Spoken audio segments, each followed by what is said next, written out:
Hey guys, alright, so I've discovered something about the Thermaltake BigWater, and one of the complaints is that the radiator isn't very good or it doesn't cool it very well. And I have come up with a solution. I think the radiator is fine, but I think there's a serious design flaw.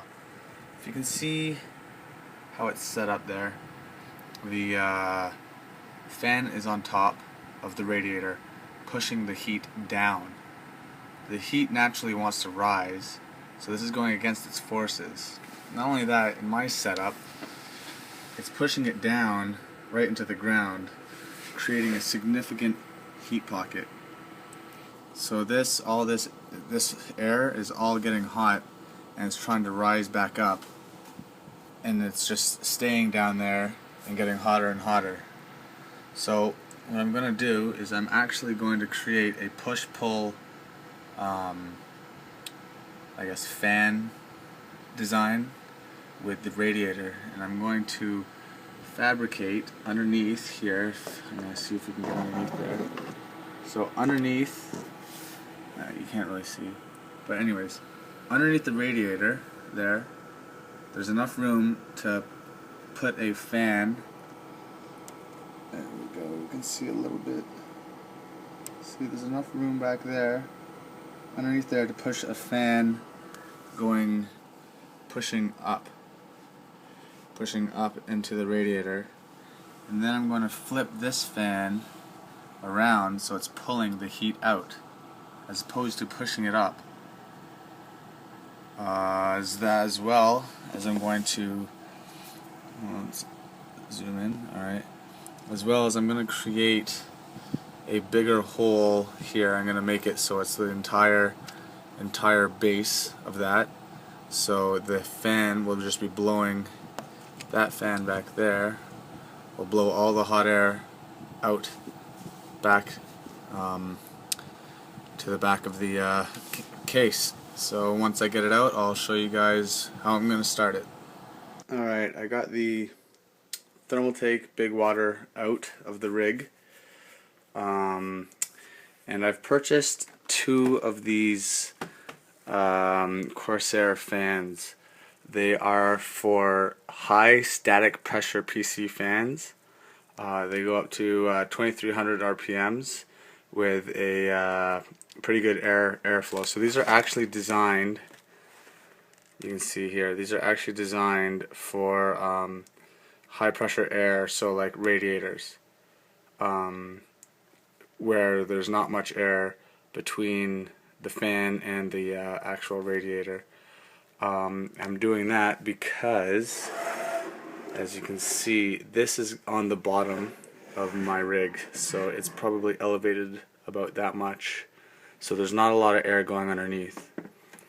And I'm going to remove this fan, flip it over, and have it pulling the air up, and then having the bottom one push the air through the radiator, as opposed to having all the air being blown down into the radiator, which is incorrect.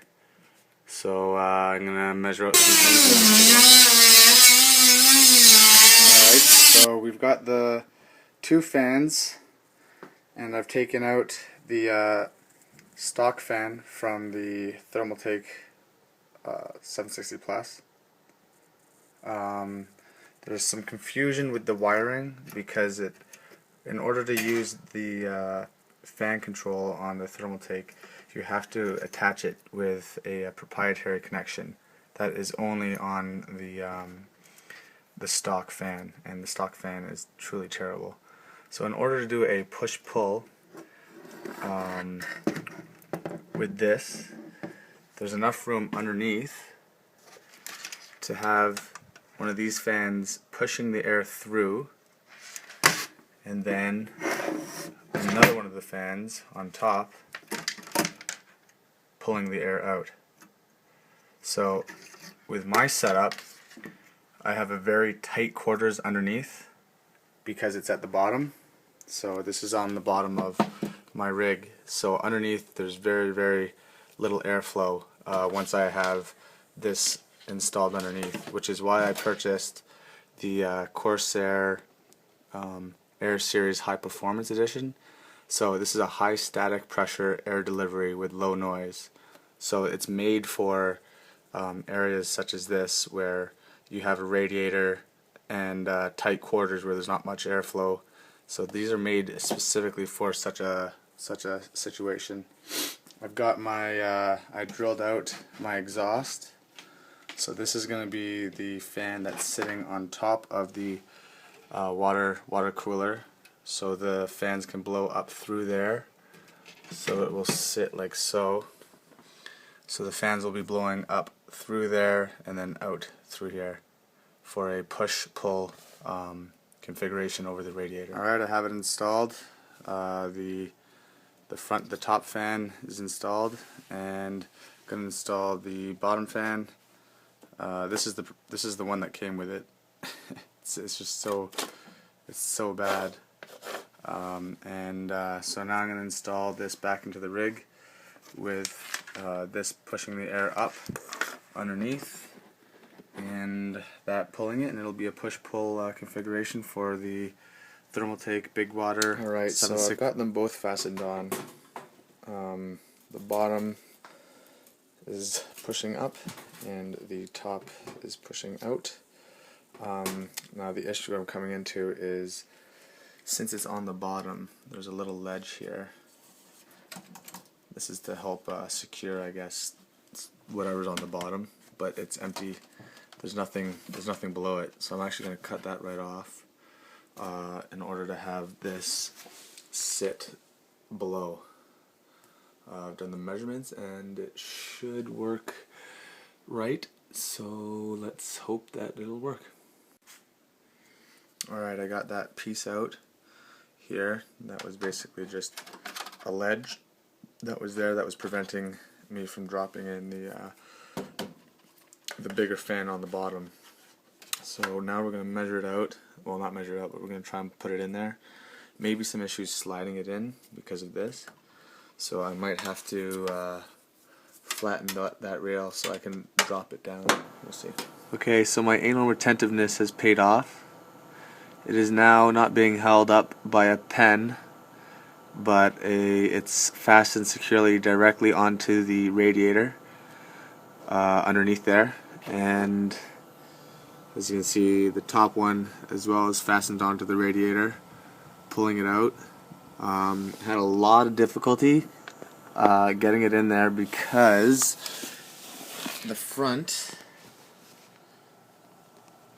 here, this Antec piece was really long in the back, so it wasn't allowing the fan to come out this way enough.